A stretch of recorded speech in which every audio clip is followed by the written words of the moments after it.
As long as the North still believe in Almajiri, it can never end. They know what they are doing. They cannot deceive us again. In the first place, who told you not to educate your people? Was it me? Nigeria had independence in 1960. All of us were here. You decided to choose whatever you want to choose. And now you want to blame us for your problem. Do you not have the capacity to give your people free education like Awolowo? The Igbos never had any free education. So, why are you not telling us that if you let them uneducated? I don't get it. You don't feel that you have this entitlement mentality. Is it our fault that this is not happening in your area? You people should go home and think. Yes, you created this problem. Don't run away from it. Let me ask you. Why are they spreading all over Nigeria? Why are they spreading? Okay, let me ask you. Do you think there are no kidnappers and criminals in the southeast or the southwest? Sir, listen. If what is going on in the southeast is the same thing that going on in the north, in fact, it's like there will be peace in Nigeria. All right. Thank you very much. There will be peace in Nigeria. To me. Thank you very much. But on your comment on education, I tend to agree with you that our leaders really has failed the nation because they have not concentrated on education. Everybody is after himself. I agree with you that one. I confess. I confess. But you see, what I will not agree with you is criminality is everywhere. Everywhere. In fact, we never heard of kidnapping and armed robbery. It came to us in the north from the south. It was creeping slowly, and it corrupted our people, and they are doing it now. So let us adjust. The number of terrorists in the north today, if we should have them in the south, there will be no Nigeria. Is it true of us?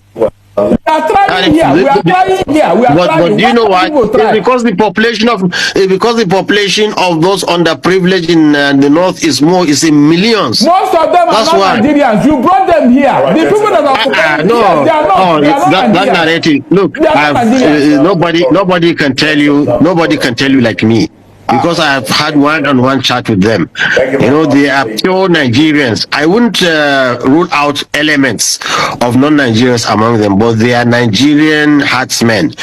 And one thing I want to make you understand is that, you see, the North, with this large population of really uneducated people, really is becoming a national.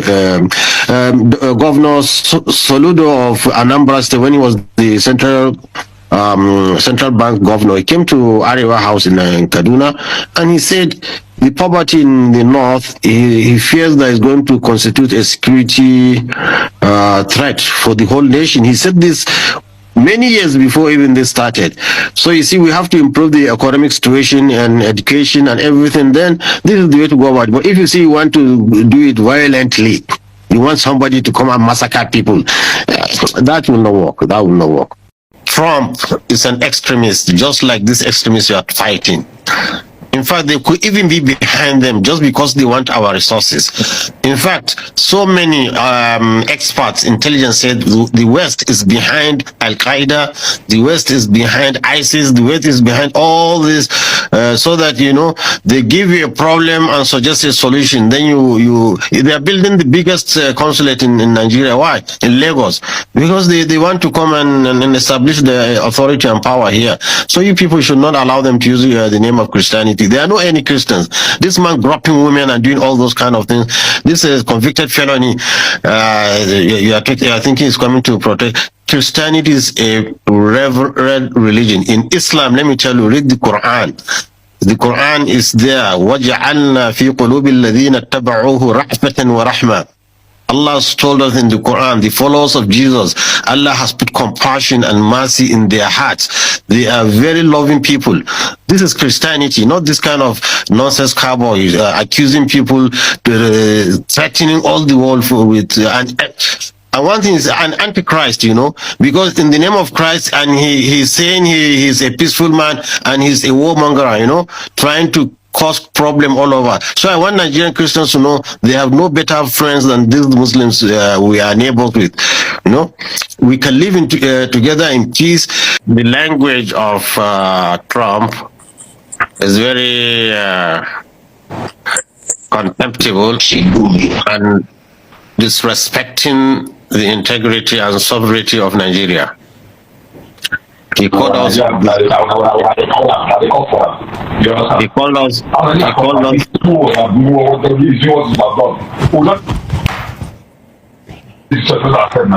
Go ahead, please.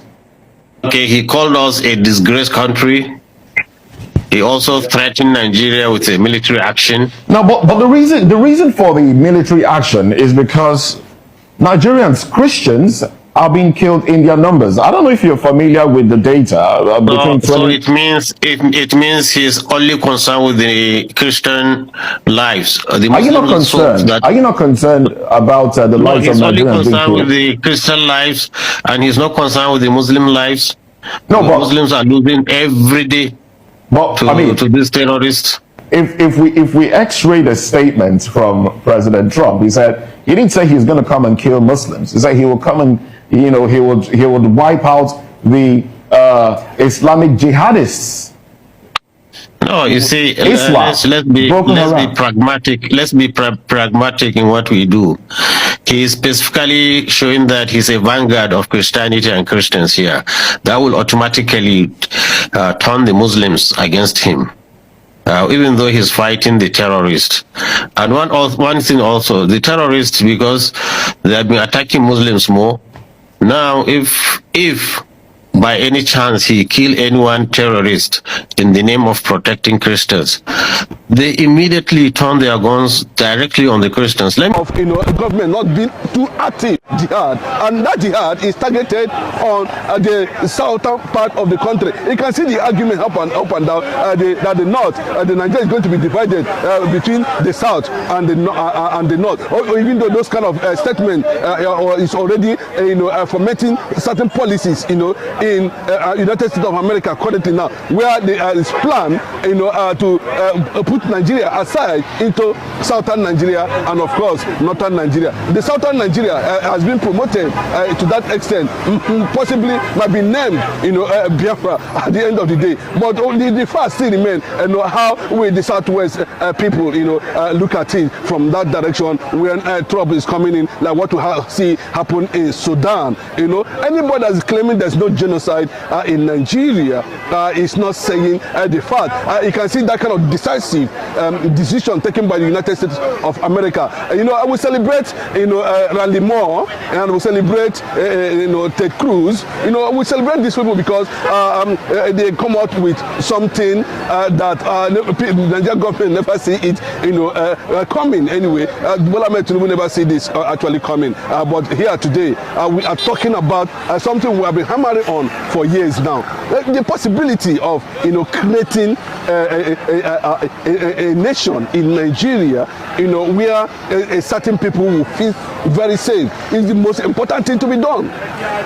I can tell you very clearly, when you're talking about, like I said earlier, the Biafra war was between Christian Biafrans and, of course, northern Muslims. I don't know how they're going to fracture it. Was my appeal that now that the United States government is focusing on Nigeria, there'll be no way out until the solution comes. And I can tell you, there's this clash between the Sultan of Sokoto and Ted Cruz. It's been believed that Sultan of Sokoto has links with, Al-Qaeda and the rest of them, in the network. And this has taken roots, deeply in the north. There's no doubt about it. If you look at the number of people that were killed in Nigeria by jihadists, Boko Haram, we'll name them, all kind of, Islamic sects, greater number of them are, Christians. Unfortunately, Bola Ahmed Tinubu, does not know what to do now. The international arrangement has finally, connections, diplomatic channels has already been severed, across the world.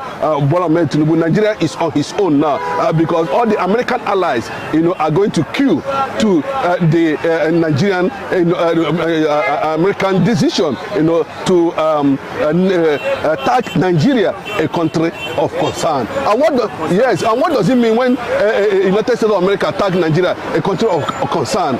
It means that you get to a point where all the strategic policies will be planted completely in Nigeria, and we are going to see U.S. military presence, here in Nigeria, and there's nothing anybody can do about it.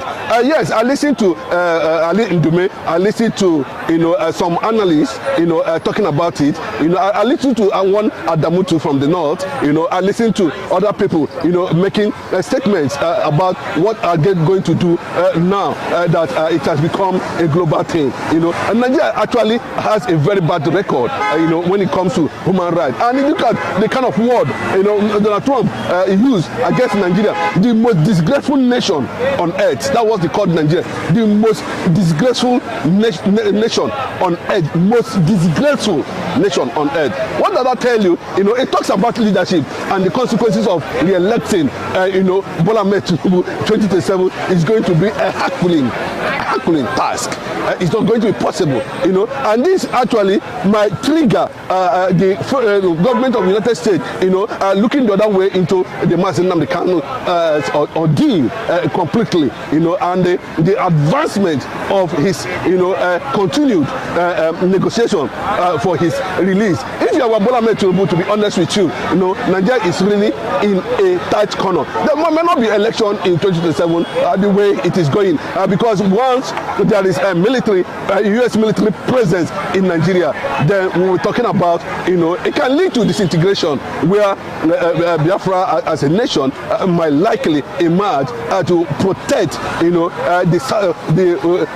West African, Sahel nations. Let me give you an insight why why Biafra will be a strong ally, of the United Nations, and of course America at the end of the day, if being powered by the United States of America. We don't require anything, just one single executive order from the presidency of Donald Trump.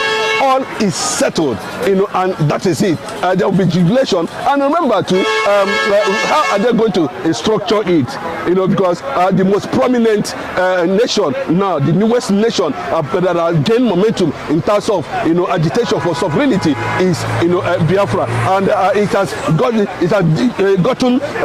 deep within American, international, and African policies. We are seeing that advanced stage at that level, and they have been on this for a very long time. I will commend some of these people for being able to attract world attention. And remember too, a lot of people are surprised that Nigerian pastors, prominent pastors, are not saying anything concerning that, just because a Sultan of Yoruba extraction is the president. Apart from the man over there in Plateau who called on Trump on a viral video to come and rescue Christians in Nigeria. That has attracted sympathy. And where they are headed, yes, according to Ochudoma, is that the southern part of the country, the Biafran territories, let me put it that way, will be a refuge for all Christians in the west, and of course in the middle belt and in the north. And that is what we are heading to. So the disintegration and the U.S. military presence will see to a peaceful and successful disintegration of Nigeria, where everything will work towards restoration of Biafra as a sovereign entity and a deep ally of the United States of America and their coalition forces. And that's why the military need to be stationed there, and that's one of the things that Nigerian government failed to understand, that when you become a country of concern, America only is the only vector power in the world. Like I said, just one executive order and everything is gone, and that is what it is. The Christians have suffered so much in Nigeria. I can tell you close to millions of Christians have been murdered under conquest agenda and the rest of them. And Bola Ahmed Tinubu government seems not to be trusted, with the way things are going now, currently now. You can see, the top marginalization and the current political conquest that is going on in the eastern part of the country. We are in the 5 states, we are being shortlisted to just 2 ministers, and all that. And you can see the mass movement of the governors to APC, that have already been tagged as a terrorist organization. I want to say kudos to, because what is actually coming to Nigeria is the first Jewish nation in Africa. There's no 2 words about it. You cannot pretend about it. It is a reality, and that's why I told some people, we don't need Nigeria, to negotiate deals from. What we need is international solidarity, backed up by international law and international forces and powerful nations of the world, key into the reality. But we have died enough, and we need the world to understand at this point in time that the only thing that's left for currently now, the reason why Nnamdi Kanu is there is because of the conquest that is going on, the killing of Christians. He raised the alarm and all that. So I don't know how that is going to come on the side of Omotosho and Nnamdi Kanu at the end of the day. But that is the game now. The United States of America, has tagged Nigeria a country of concern, meaning we are soon going to experience U.S. military presence that will see to the final disintegration of Nigeria. Viewers, if you are still watching, click on the like button, drop your comment and share this program. Do you believe, but some are saying the U.S. cannot help Nigeria without benefiting anything? Okay, let them benefit so that we'll be able to have peace. The Northern Caliphate has threatened Donald Trump already, and they're saying it very clearly. One Sharia, one Nigeria. And there's no two ways about it. That means they are ready for fight with the U.S. government. That's the truth. They are ready to question the rationale, of U.S. intervention, into conflicts that have been happening in Nigeria for over 60 years now. I think it is time for balkanization of Nigeria. It is time for disintegration of Nigeria. And I can tell you there is panic everywhere in Aso Rock. The only place that are going to experience peace is the ally of the south and south part of the country, which might be seen as the major Biafra enclave at the end of the day. Nigeria will not be. The only thing is that they should make it fast, because what the Middle Belt have already taken a stand, that once Biafra is declared, they are going to move to where they can be tolerated. And what all that means, that's the Biafran, sovereignty land and all that. Then in the southwest, the north might likely want to battle their presence, given the fact that 50% of southwesterners are Muslims, and there is going to be a very serious battle at the end of the day. And they're saying in the next 40 years from now, the entire southwest will collapse under Islam completely if nothing is being done. And that's what the Sultan of Sokoto is defending their position when the American congressman, Ted Cruz, accused him of having links with Al-Qaeda and the killing of Christians. The killing of Christians is not it's not a fake story. It's a reality, and it has proved. And we are seeing that the only thing that's remaining is the target of these people is completely Biafra, and up to now they are still killing. So I want a situation where this thing can be done fast.